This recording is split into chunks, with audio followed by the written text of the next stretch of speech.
안녕하십니까. 박노길 목회자입니다. 지금부터 요한계시록 강해를 시작하겠습니다. 오늘의 큰 제목은 14만 4천 명의 단지파와 에프라임 지파가 빠진 이유에 대해서입니다. 파워포인트로 준비를 했습니다. 본문은 요한계시록 7장 4절에서 8절입니다.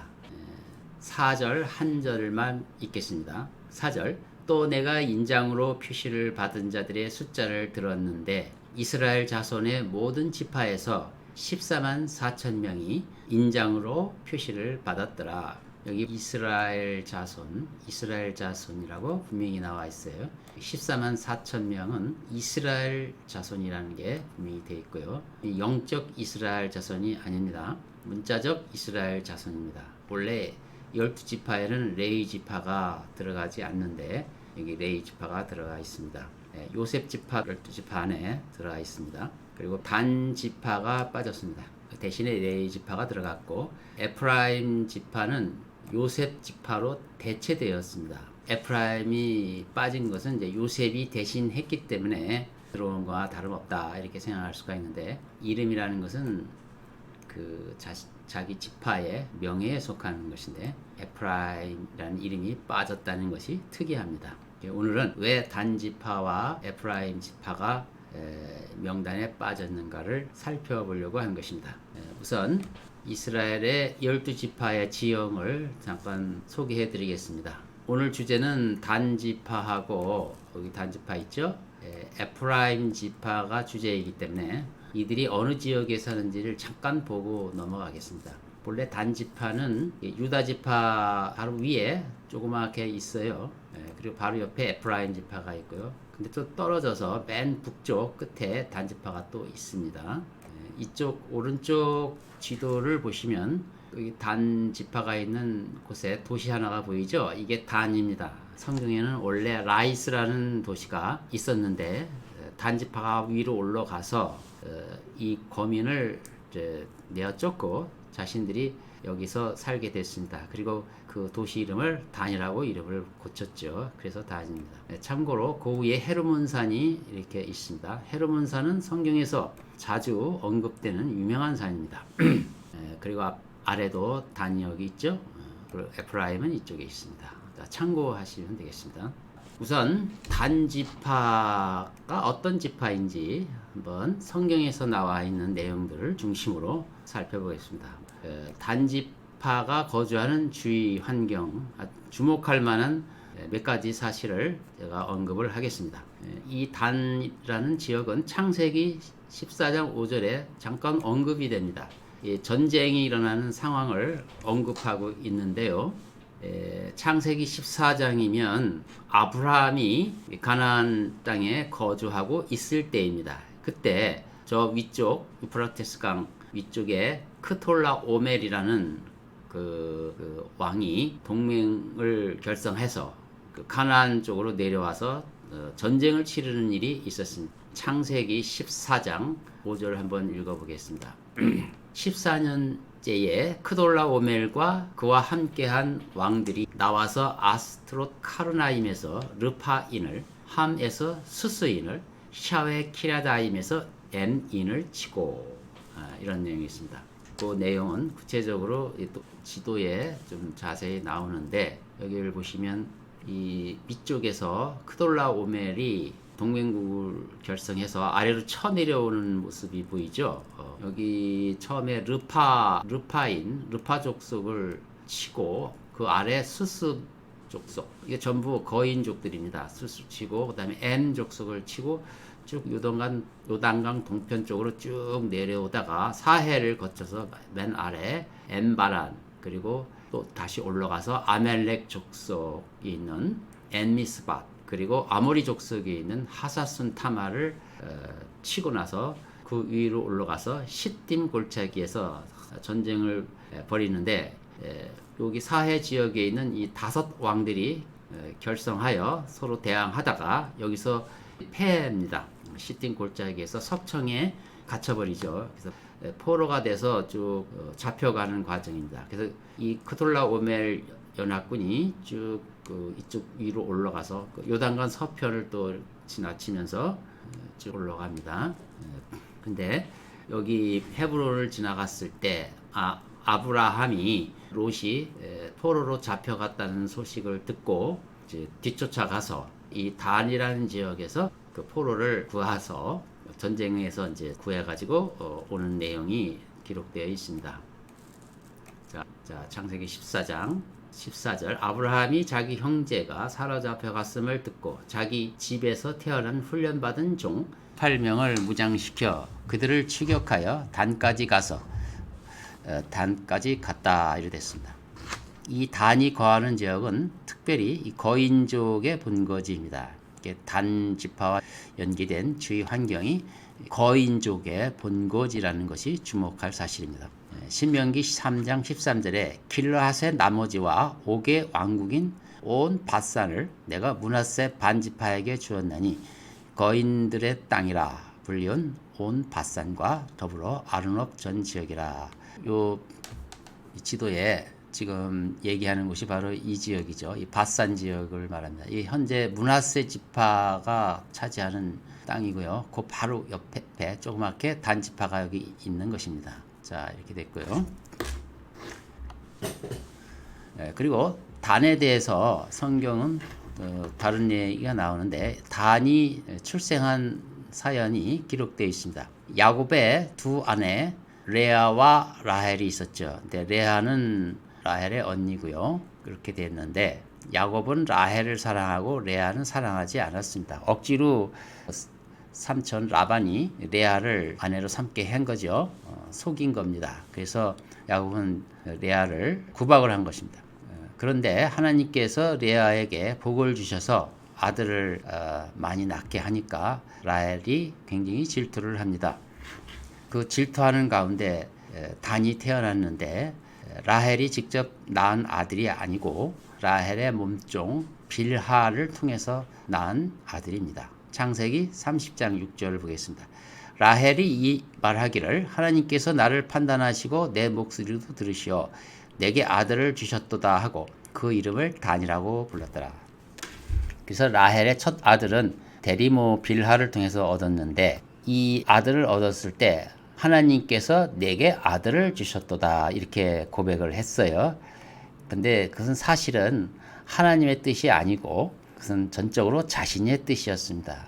성경은 이렇게 자신의 뜻으로 이루어 놓고서 하나님의 뜻이라고 선언하는 예가 있는데 바로 라헬이 그 대표적인 예입니다. 또 이와 비슷한 출생 내력이 있는데 그것이 바로 이브입니다.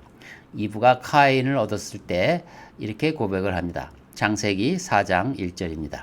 아담이 자기 아내 이브를 알았더니 그녀가 임신하여 카인을 낳고 말하기를 내가 주로부터 남자를 얻었다 하니라. 그런데 이 내용은 이 한 구절 가지고는 모르는데 성경을 보면 카인이 죄의 사람으로서 하나님을 떠나는 모습을 보게 됩니다. 요한일서 3장에도 카인은 죄의 사람이라고 분명히 말하고 있습니다. 그래서 이들의 그 출생이 남다른데 그들이 탄생할 때 주께로부터 얻었다는 말을 당당하게 기록하죠. 근데 사실은 주님이 버렸습니다. 무슨 의미냐면 인간의 뜻이지 하나님의 뜻으로 난 자식이 아니라는 것입니다. 훗날 성경은 카인을 죄의 사람으로 규정하고요. 단을 우상 숭배자로 규정하고 있습니다. 자, 이 단의 출생 사역도 그렇게 썩 좋은 내용이 아닙니다. 근데 그 미래에 대한 예언도 예사롭지 않아요. 야곱이 죽기 전에 12 형제들을 위해서 예언을 했는데 이렇게 말하고 있습니다. 단의 미래를 뱀으로 비유하고 있습니다. 창세기 49장 16절에 단은 이스라엘 지파의 하나로서 자기 백성을 심판하리라. 특이한 예언이죠. 단은 길가에 뱀이 되고 작은 길에 독사가 되어 말의 뒷굽을 물어서 말 탄 자를 뒤로 떨어지게 하리로다. 결국 그 상대를 해친다는 거죠. 그리고 모세도 이 단에 대해서도 그 예언을 했는데 사자로 비유하고 있습니다. 신명기 33장 22절에 단에 관하여 그가 말하였으니 단은 사자 새끼니 그가 바산으로부터 튀어나오리라. 그리고 그 사자가 바산에서 나온다고 말을 해요. 근데 이 바산은 헤르몬산 포함한 그 지역인데 예수님을 대적한 디몬의 본거지입니다. 예수님이 십자가에 달리셨을 때 바산의 황소들이 에워쌌다고 말하고 있죠. 바산은 사실은 그 죽은 거인족들의 영들인 디몬이 거하는 본거지입니다. 이와 같이 단의 미래를 살펴보거나 단의 그 출생지를 살펴보거나 정황을 바라봤을 때 예사롭지 않은 미래를 가지고 있는 것입니다. 참고로 뱀과 사자는 사탄을 상징하는 대표적인 동물인데요. 베드로전서 5장 8절에는 사탄을 울부짖는 사자로 비유하고 있고요. 계시록 12장 9절에는 이 사탄을 옛 뱀으로 비유하고 있습니다. 따라서 단은 그 사탄을 상징하는 뱀과 사자로 비유하는 것으로 보아 상당히 예사롭지 않은 그런 모습을 볼 수가 있는 것입니다. 예수님은 또 유다 지파의 사자로 비유하기도 하죠. 그리고 잠깐 십자가에 달릴 때만 뱀으로 비유하고 있습니다. 장대에 달린 뱀으로 비유되고 있죠. 그러나 예수님의 이것은 특별한 의미를 갖고 있기 때문에 단의 그것과는 전혀 관계가 없고요. 단은 전체 그의 삶이, 그의 역사가 뱀처럼 그리고 밧산에서 튀어나온 사자처럼 그런 역사를 가지고 있다는 것을 말해주고 있는 것이죠. 자, 성경에 첫 번째로 저주를 받는 사건이 등장하는데 레위기 24장에 등장합니다. 야훼 이름을 모독한 사건이 등장하는데 그 이스라엘 여인의 아들이 주의 이름을 모독하고 저주하니 그들이 그를 모세에게로 데려가니라. 그의 어미의 이름은 셀로밋으로 단지파 디브리의 딸이더라. 율법이 처음 선포되고 하나님의 임재가 강력하게 역사하는 그 상황에서 감히 그 주의 이름을 모독한다는 건 특별한 일이죠. 그 어떤 아들이 이렇게 담대하게 하나님 이름을 모독하는 짓을 했어요. 그의 어미의 이름이 셀로밋으로 단지파 디브리의 딸이더라. 그러니까 아들이 이렇게 대담하게 이런 짓을 하는 것은 다 부모의 영향을 따른 거죠. 대체로 그 분위기를 알 수가 있습니다. 또 재판관인데 삼손이라는 재판관은 아주 특이한 생애를 가지고 있어요. 축복 가운데 태어난 자지만 나실인으로 태어났지만 그의 삶은 아주 정말 엉망이었습니다. 그리고 결국 그의 행동으로 주의 이름을 모독하다가 마지막은 자살로 끝나는 그런 재판관이었는데요. 그도 단 지파 사람이라는 것입니다. 재판관기 13장 2절 단인들의 족속 중에서 소라 출신의 어떤 사람이 있었는데 이름은 마노아요. 그의 아내는 임신하지 못하여 아이를 낳지 못하더니. 그래서 하나님이 이제 삼손을 낳게 한 거죠. 그 일생이 너무나 그 방탕한 삶을 삶으로 인해서 하나님의 이름을 모독에까지 이르렀습니다. 자, 정말 하나님의 이름을 모독하는 특별한 존재는 예사롭지 않은 존재로서 마지막 성경인 계시록 13장 6절에는 짐승이 하나님을 향하여 모독한다고 되어 있습니다. 즉 하나님을 모독하는 존재는 아주 특별한 존재들입니다. 그래서 그의 그 본체, 하나님을 모독하는 자의 종결자는 적그리스도, 짐승이라는 거죠. 그래서 이런 하나님을 모독하는 자들은 모두 적그리스도의 영들인 것입니다. 계시록 13장 6절 그 짐승이 입을 벌려 하나님을 향하여 모독하되 그의 이름과 그의 성막과 하늘에 거하는 자들을 모독하더라. 자, 재판관기 17장에는 아주 긴 이야기가 나오는데 그것은 바로 미카라는 한 사람에 대한 이야기입니다. 그는 종교를 세웠는데요. 소위 미카 종교라고 말합니다. 그는 에브라임 사람이며 그 삭을 주고 사설 제사장을 세웁니다. 재판관기 17장 1절 에프라임 산지에 한 사람이 있었는데 그 이름은 미카더라. 그는 불의한 돈으로 우상을 만듭니다. 그러니까 그 미카의 어머니가 은 1100세겔을 가지고 있었는데 그 아들 미카가 그 돈을 몰래 훔친 것 같아요. 근데 아들이 훔친 줄을 모르고 어머니는 그 돈을 훔친 자를 저주했던 것 같아요. 그러자 미카는 마음에 걸려서 결국 어머니한테 그 돈을 돌려줍니다. 돌려주니까 어머니가 이제 돈을 찾아서 기뻐했죠. 기뻐하고 그 어머니가 은 1,100세겔을 가지고 있었다가 돌려받으니까 내가 그것을 하나님을 위해서 헌신하지라고 이제 얘기를 했던 거예요. 그리고 이제 아들한테 돌려준 거에 대해서 고마워해서 축복을 했죠. 그리고 그 받은 돈을 200세겔을 형상을 만드는 데 썼습니다. 본래 전부 그것을 하나님을 위해서 쓰겠다고 해놓고 이렇게 하나님 앞에 약속도 했으면서 다 쓰지 않고 200세겔만 또 쓴 거예요. 그것도 다른 것도 아니고 우상을 만들었어요. 10계명 제2계명에 우상을 만들지 말라고 했는데도 그 우상을 만들었어요. 뭔가 좀 잘못되어 있는 거죠. 그래서 이제 우상을 만들으니까 미카는 아예 집에다가 산당을 만들어서 그 우상을 만들어 놓고 그 미카의 아들들이 여럿이 있었는데 그 아들 중에 하나를 제사장으로 또 세웠어요. 제사장을 세우고 또 그것을 아버지라고 부르는 겁니다. 자기 아들을 영적인 아버지로 부르는 거예요. 그러니까 아주 특별한 행동을 한 거죠. 이 땅에 있는 자를 아버지라고 부르는 것을 예수님은 금지했습니다. 영적인 아버지라고 세우는 이런 짓거리를 금지한 거죠. 그러나 미카는 스스로 자기가 종교를 세워서 가정에 두고 복을 빌었습니다. 그래서 매우 흡족해하고 있죠. 인간이 가지고 있는 종교적 본성을 그대로 드러나는 것입니다. 미카의 종교는 하나님의 참 신앙인 하나님으로부터 계시를 받은 대로 순종함으로 하나님을 만나고 교통하는 이런 계시의 종교와는 정반대인 자연 종교에 속합니다. 자연 종교는 인간이 노력으로 하나님께 다가가는 것을 말합니다. 방향이 인간으로부터 하나님으로 다가가는 것을 말하는 거죠. 그래서 미카는 이런 자연 종교를 스스로 만들었던 것이죠. 그것은 바로 카인이 가졌던 신앙과 같아요. 그래서 카인의 관점이며 또 카인의 신앙인 거죠. 카인의 종교인 거죠. 자, 그럼 거기까지는 이제 에프라임 출신인 미카의 개인적인 그 불신앙을 말하는 것인데 여기에 단지파가 연루가 됩니다. 그건 재판하기 18장에 나오는데요. 단지파는 어떤 상황이냐면 여호수아가 명령한 유업을 다 차지하지 못했어요.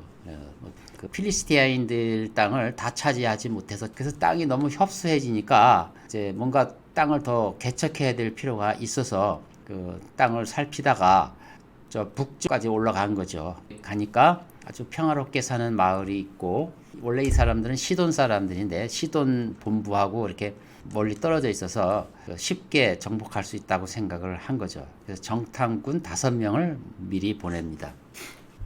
도중에 미카의 집을 묵게 되는데 거기서 이들은 사설 제사장인 레위인을 목격하게 됩니다. 그래서 어떻게 해서 너는 한 개인의 제사장이 되었느냐 하고 물으니까 자신은 삭슬 받고 고용되었다고 말하는 겁니다. 재판하기 18장 4절 보겠습니다. 그가 그들에게 말하기를 미카가 나를 이러이러하게 대했으며 나를 고용하기에 내가 그의 제사장이 되었노라 하더라. 이것은 본래 율법에 어긋나는 짓이죠. 돈을 주고 거룩한 하나님의 사람을 세우고 하는 짓은 상상할 수도 없는 짓인데 고용을 한 거예요. 또 그렇다고 해서 또 이 레위인은 율법을 알았다라면 거절했어야 되는데 그것을 받아들여 버렸어요. 그래서 그는 자신 스스로가 우상 목자임을 고백한 셈이죠. 스가랴서 11장 16절과 17절에 우상 목자가 나오는데 17절만 보겠습니다. 양떼를 버려둔 우상 목자에게 화 있으리라. 칼이 그의 팔과 그의 오른 눈에 임하리니 그의 팔은 바싹 마르고 그의 오른 눈은 완전히 어둡게 되리라. 하나님의 참된 목자라고 하면 양떼를 어떤 다른 이유로 버리지를 못하는 거죠. 사꾼 목자가 곧 우상 목자인데요. 이 사람이 우상 목자인 이유는 나중에 뒤에서 보면 알겠지만 단 지파가 또 개인의 가정의 제사장이 되지 말고 우리 지파의 제사장이라고 했을 때 바로 그걸 응해버립니다. 이런 것 결국은 그는 사역의 동기가 명예와 돈과 번영에 있는 거예요. 그것도 그래서 그런 짓을 하는데 다 성경적으로 올바른 모습이 아닙니다. 이에게 이 5명의 정탐꾼들은 자신의 안위를 묻습니다. 18장 5절 6절 보겠습니다. 그들이 그에게 말하기를 우리가 네게 청하노니 하나님께 조언을 구하여 우리가 가는 길이 번영할는지 우리로 알게 하라 하였더니 그 제사장이 그들에게 말하기를 평안히 가라 너희가 가는 길이 주 앞에 있느니라고 하더라. 하나님과 전혀 관계없는 덕담을 나누고 있습니다. 그래서 이 출처불명의 제사장에게 물어서는 안 되는데도 불구하고 그는 이제 그렇게 묻는 거죠. 성경에 따르면 특별한 일에 하나님의 뜻을 묻고자 한다면 두 가지 방법이 있습니다. 제사장이 입는 우림과 둠빔, 보석이 있는 박혀 있는 옷이죠. 그걸 앞에서 물어야 합니다. 그러면 이제 하나님이 응답해 주십니다. 그 약속을 하셨기 때문에 응답하십니다. 만약 제사장과 그 우림과 둠빔이 없으면 또 하나님이 특별히 세운 선지자한테 물으면 됩니다. 이스라엘 역사 내내 그런 방법으로 사람들이 특별한 일에 하나님 뜻을 물었었죠. 근데 이 단지파는 그 율법을 전혀 모르는 것 같아요. 그래서 그들은 하나님 뜻과 전혀 무관하게 자신의 뜻대로 마음껏 자기 좋을 대로 행동한 것입니다. 그래서 율법을 어긴 것이죠. 신명기 13장 1절 3절에 보면 하나님의 선지자를 어떻게 구분하는가 나오는데 여기는 빨간 글씨만 보겠습니다. 가장 중요한 것은 이제 하나님께 물을 때 하나님을 그저 복을 주시는 복의 근원자로만 생각하지 말고 정말 하나님을 사랑하는지 마음과 혼을 다하여 하나님을 사랑하는 하나님에 대한 사랑이 전제로 해서 물어봐야 한다는 거죠. 그런 기준이 이렇게 나와 있어요. 3절부터 읽어보겠습니다. 너는 그러한 선지자나 꿈꾸는 자의 말들에 청종하지 말라. 이는 주 너희 하나님께서 너희가 너희의 마음을 다하고 너희의 혼을 다하여 주 너희 하나님을 사랑하는지를 아시고자 너희를 시험하심이니라. 이 선지자가 비록 표적이나 이적을 보인다 하더라도 거기에 대해서 그 말을 다 청종하지 말라는 거죠. 그보다 더 중요한 기준은 선지자나 아니면 물어보는 사람이나 다 같이 마음이 하나님을 사랑하는지 혼을 다하여 하나님을 사랑하는지 하나님 말씀을 존중히 여기고 경청하는지가 더 중요하다. 그래서 간혹하다 이 하나님이 사랑하는지를 확인하기 위해서 하나님께서 이런 거짓 선지자를 보내서 시험까지도 하신다는 거예요. 이렇게 이런에도 불구하고 이들은 전혀 그러한 고민을 하는 것 같지 않습니다. 자, 그래서 이제 이 5명의 정탐꾼은 그 미카의 집에서 머물러 있다가 사실 정탐하러 갑니다. 그래서 라이스 땅을 정탐하러 가서 돌아와서 이제 단지파에게 보고를 했겠죠. 그러니까 600명의 군대를 결성해서 그러면 그 땅을 점령하라 이렇게 한 거예요. 그래서 600명을 데리고 이제 다시 정벌하러 가는 거죠. 그 과정입니다. 재판관 18장 14절입니다. 라이스 땅을 정탐하러 갔던 5사람이 대답하여 그들의 형제들에게 말하기를 여기서 그들의 형제라고 하면 600명의 그 군인들을 말합니다. 너희는 이 집에 에봇과 트라빔과 새긴 형상과 부어 만든 형상이 있는 것을 아느냐? 그러므로 이제 너희가 무엇을 해야 하는지 생각하라. 이 내용은 앞뒤 문맥을 제가 잠깐 설명을 드리면 이 정탐꾼이 이제 미카 집안을 한번 가서 거기 사설 제사장이 있음을 알았잖아요. 그리고 이제 600명을 데리고 가면서 이제 다시 그 집을 또 들렸던 것 같습니다. 그래서 이 집에 에봇과 트라빔과 새긴 형상, 부어 만든 형상이 있는 것을 알지 않느냐. 그래서 그렇다면 너도 봤으면 군인에게 말하는 거예요. 이제 너희들이 이것을 뭘 어떻게 해야 될지 잘 생각해라 이렇게 말한 거죠. 이게 무슨 뜻입니까? 이것은 이제 우리가 필요한 제사장이 여기 사설 제사장이 여기 있으니까 이 제사장과 이 이 형상들을 우리 것으로 뺏어와야 되지 않느냐 이런 얘기를 하는 거예요. 자, 이게 아주 대놓고 우상을 자기 지파의 대표 하나님으로 취하겠다는 뜻 아닙니까? 자, 그들은 무엇을 해야 했겠습니까? 그들은 마땅히 우상을 싫어하는 하나님을 생각했어야 합니다. 신명기 6장에 하나님께서 질투하시는 하나님임을 말씀하고 있습니다. 14절부터 읽겠습니다. 너희는 다른 신들 즉 네 주위에 있는 백성의 신들을 따르지 말지니 이는 너희 가운데 계신 주 너희 하나님은 질투하시는 하나님이심이라. 주 너희 하나님의 진노가 내게 일어나서 너를 지면에서 멸하시지 않게 하라. 하나님은 우상을 싫어하시는데 이들은 아예 우상을 섬기려고 아주 작정을 하고 있습니다.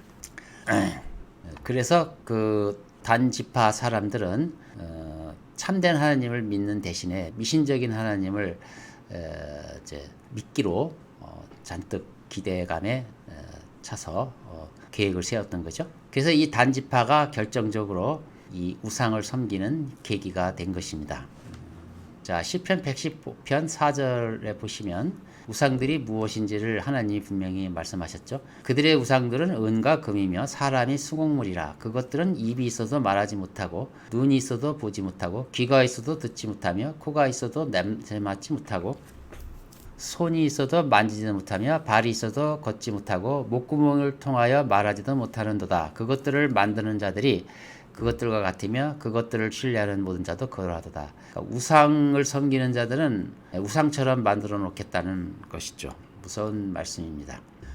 자, 그래서 결국 어떻게 했습니까? 단 자손이 미카가 만든 그 종교를 그대로 취해버렸습니다. 재판하기 18장 27절에 이렇게 되어 있습니다. 단 자손이 미카가 만든 것과 그의 제사장을 취하고 조용하고 평안하게 사는 라이스로 백성에게 이르러 칼날로 그들을 치고 성읍을 불태우나 구원자가 없었으니 이는 그 성읍이 시돈으로부터 멀리 떨어져 있고 어떤 연관을 가진 사람도 없으며 베드드르호브 옆에 있는 골짜기에 있었음이더라. 그들이 성읍을 세우고 거기에 거하였더라. 그들이 그 성읍 이름을 이스라엘에게서 태어난 그들 조상 단의 이름으로 따라 단이라 부르니라. 그러나 그 성읍의 이름이 처음에는 라이스였더라.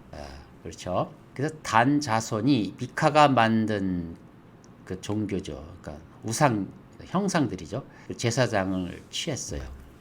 게다가 그 시돈 사람이지만 아주 평안하게 사는 사람을 급습하여 그들을 칼날로 치고 그걸 뺏어버렸죠. 여러 가지로 단지파는 지금 하나님의 뜻을 어기고 있습니다. 율법에 따르면 그 먼저 만약 그것을 정복하려고 한다면, 그러니까 하나님이 특별히 여호수아를 통해서 그들을 칼날로 진멸하라는 특별한 명령이 아니고 이스라엘 사람들이 살펴봐서 저 땅을 내가 차지해야 되겠다 생각을 하면 이런 절차가 필요합니다. 이것은 왜냐하면 이 라이스라는 땅은 여호수아가 명령한 지역이 아니거든요. 그럼에도 불구하고 그 땅을 차지하고 싶다 그러면 이렇게 하라는 거예요. 신명기 20장에 이렇게 나와 있습니다. 내가 어떤 성읍에 싸우려고 접근할 때면 그 성읍에 화평을 선포하라. 먼저 화평을 선포해서 항복하고 돌아오면 이제 그 백성을 공세를 바치게 해서 평화롭게 살아라 이렇게 한 거죠. 만약 그 성읍이 너에게 화평으로 응답하고 너에게 성읍을 열면 거기에 있는 모든 성읍으로 내게 공세를 바치게 하고 그들로 너를 섬기게 할지니라. 이렇게 안 한 거죠. 그대로 습격을 해버렸죠. 전체적으로 종합을 해보면요. 단 지파는 완전히 하나님 뜻과 다른 그런 행동을 했어요. 자신들의 뜻대로 살았다는 얘기죠. 그리고 미카 종교, 자연 종교, 이거는 그 계시 종교와 전혀 반대인 미카 종교를 탈취했고요. 스스로 우상을 섬기는 지파가 되었습니다. 또 단 지파는 모세의 율법에 반하는 행동을 함으로써 하나님을 해서 떠났습니다. 단 지파는 시돈인들을 불법으로 탈취한 것입니다. 그래서 후에 이 단 지파는 시돈인들이 가지고 있는 바알 종교에 흡수되어 버렸습니다. 자, 이상이 단 지파에 대한 역사적인 배경을 쭉 살펴봤는데 거의 미담이 없어요. 단 지파에 대해서는 이제 우상과 깊게 연계되어 있다는 사실을 알 수가 있습니다.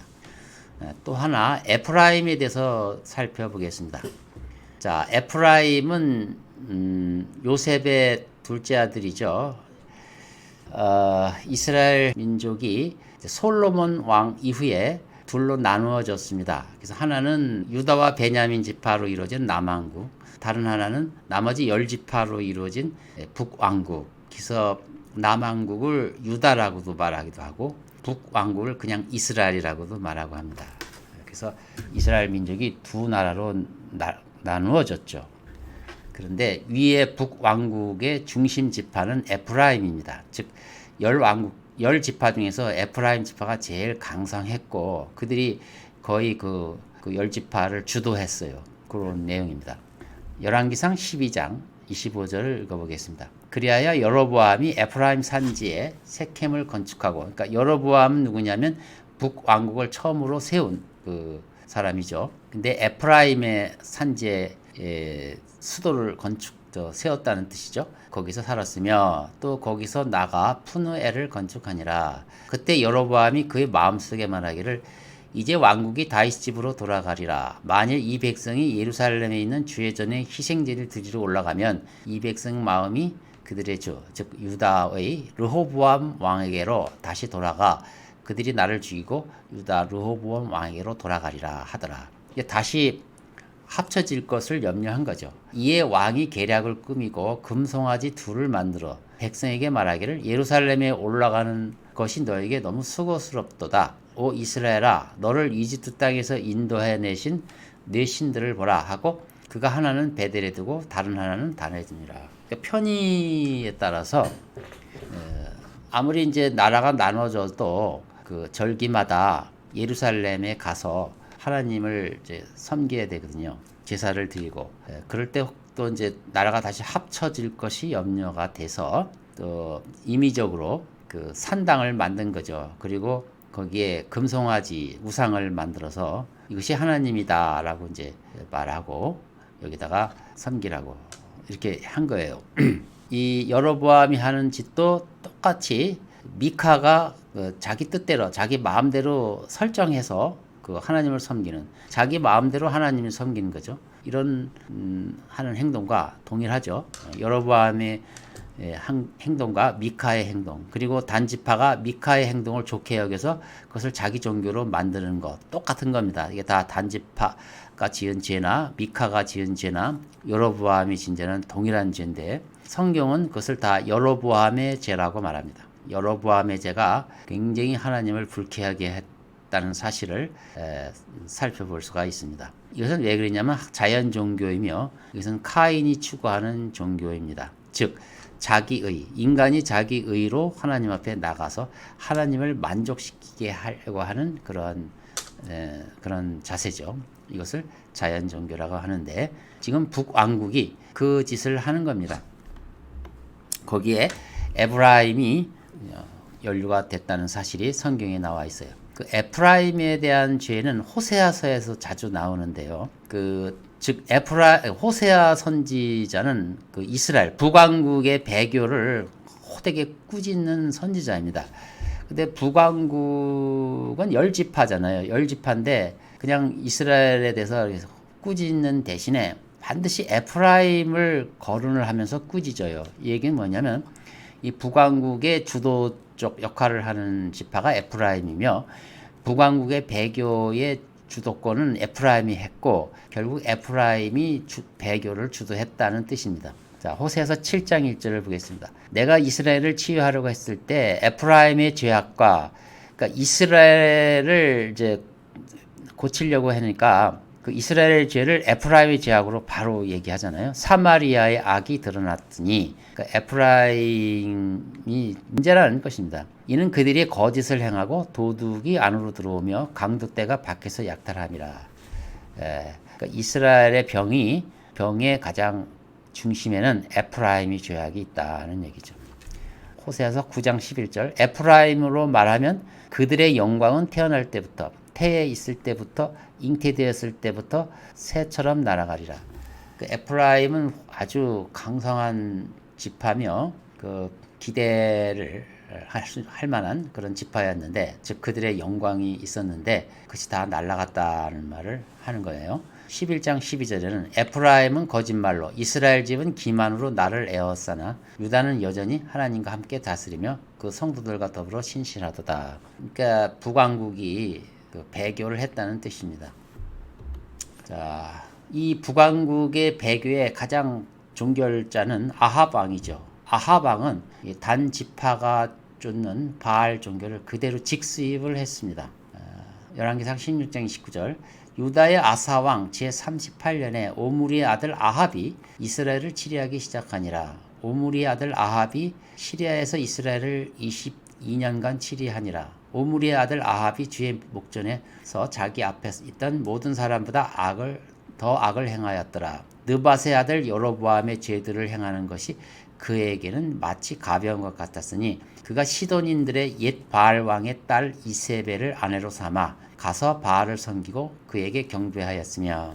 여기 여로보암 얘기가 나오죠.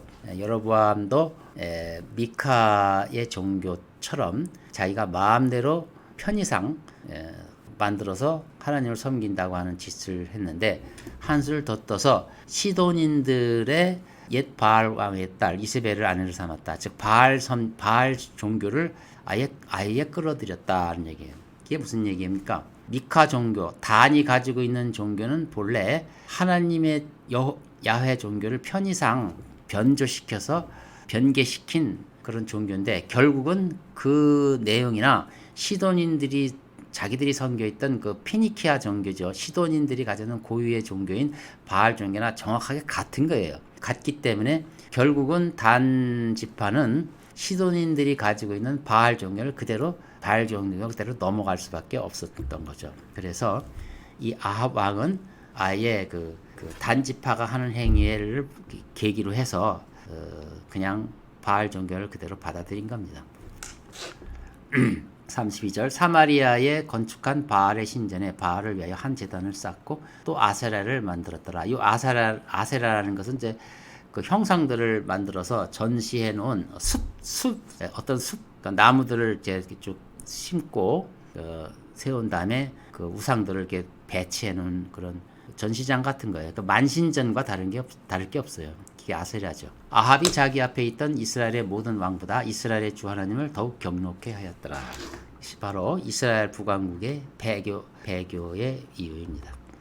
놀랍게도 이 미카의 종교는 카톨릭 기원과도 맥을 같이 합니다. 결국 오늘날 로마 카톨릭의 뿌리는 바로 이 미카에게 있는 것이고, 단지파에게도 있는 것이고, 바할 종교에게도 있는 것입니다. 예레미야서 10장 1절 5절을 보겠습니다. 오 이스라엘의 집아, 너희는 주께서 너에게 말씀하시는 그 말씀을 들으라. 주가 이같이 말하노라. 이방의 길을 배우지 말고 하늘의 표적들에 당황하지 말라. 이는 이방이 그런 것들에 당황함이라. 그 백성들의 관습은 헛된 것이니 이는 사람이 숲에서 도끼로 나무를 자르고 기술자가 손으로 만든 작품이라. 그들이 그것을 은과 금으로 꾸미고 목과 망치로 고정시켜 움직이지 않게 하는도다.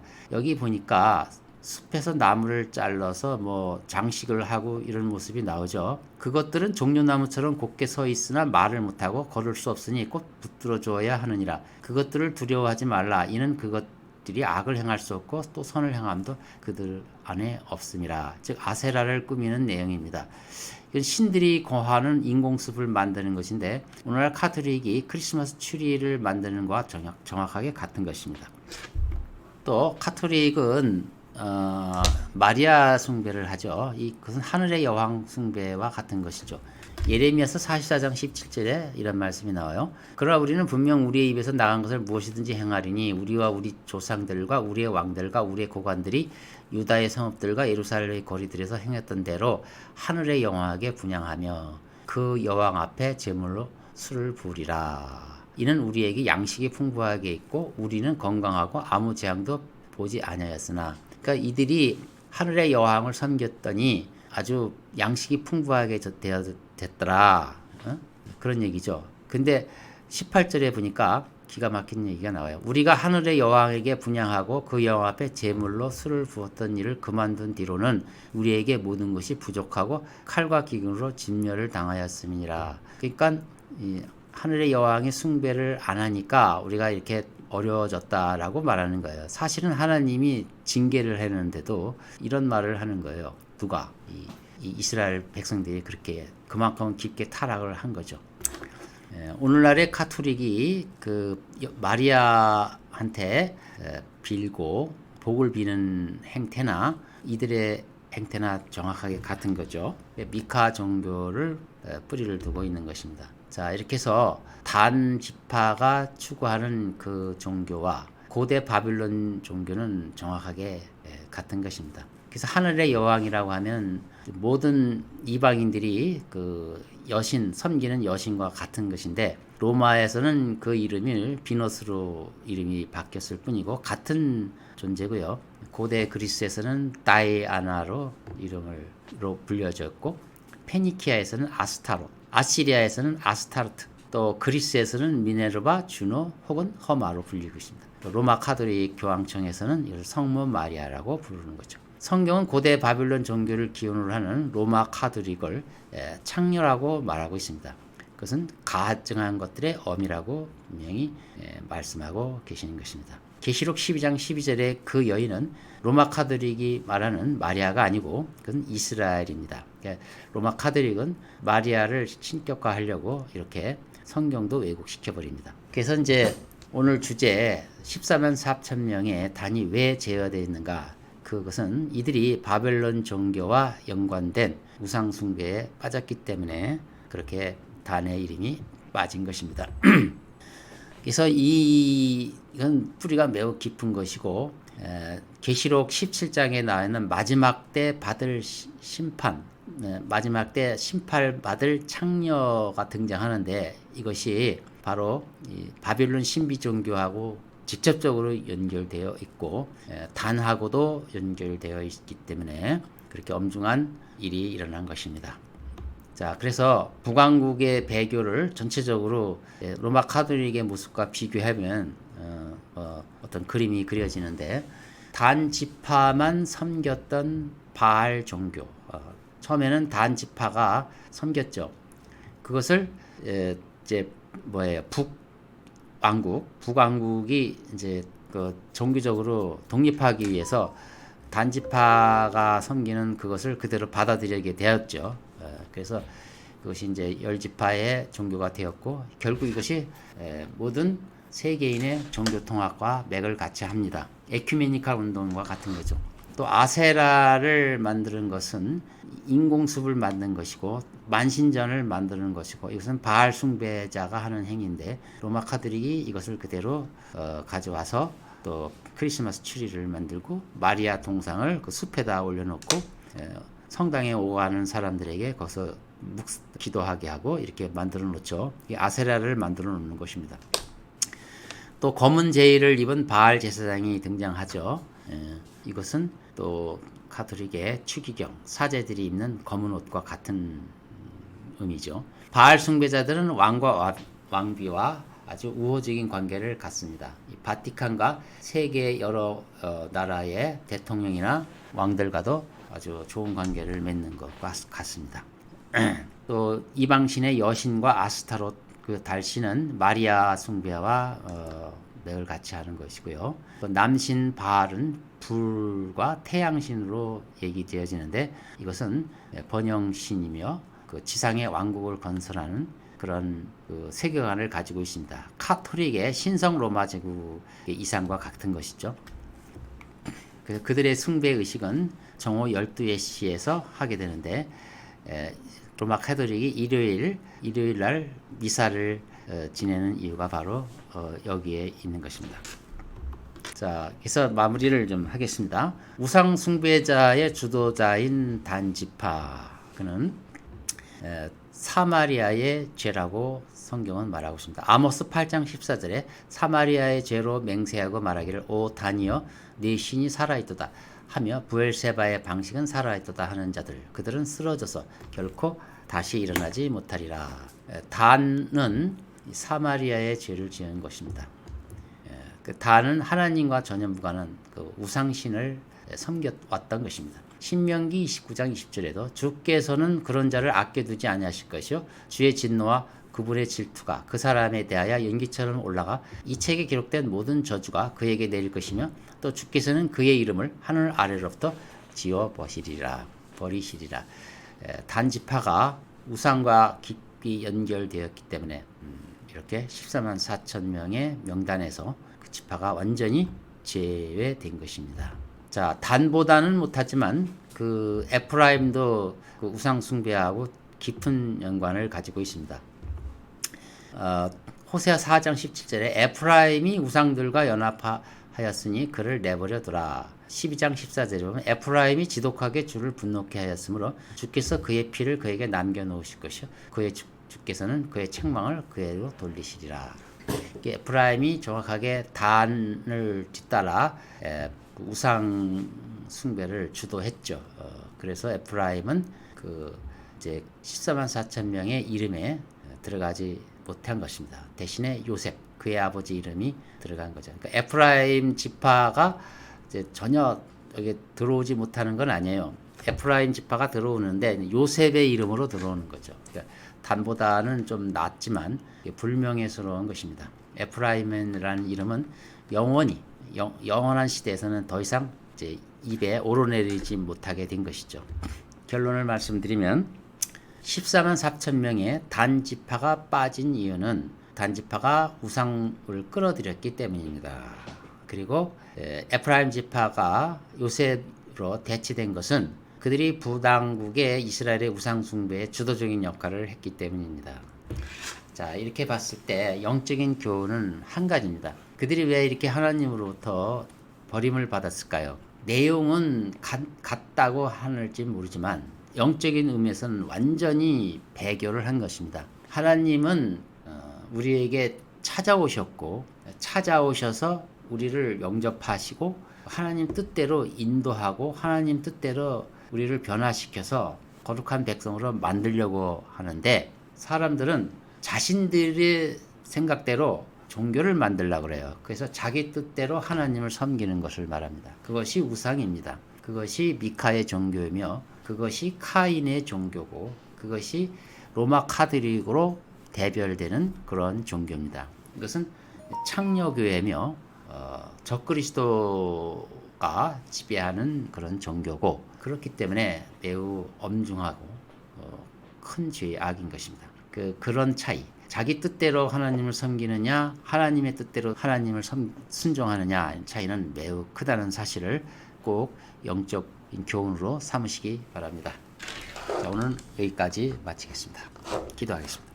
하나님 아버지 감사합니다. 오늘 요한계시록 7장에 있는 하나님의 인장을 받은 자 14만 4천 명 중에서 단 지파가 사라지고 또 에프라임이 요셉 지파로 이름이 바뀐 연유를 성경을 통해서 살펴보았습니다. 여기서 하나님께서 우리에게 귀한 교훈을 주셨는데 인간의 뜻대로 종교적인 본성으로 하는 것은 하나님이 가증스럽게 여기는 것이고 오직 하나님의 뜻대로 순종하는 것이라야 하나님이 받아주신다는 사실을 오늘 배웠습니다. 우리 자신을 살펴서 우리가 혹 미카의 종교처럼 내 뜻대로 하나님을 섬기는 것이 아닌지 살펴보는 좋은 계기가 되게 해 주옵소서. 예수 그리스도의 이름으로 기도합니다. 아멘.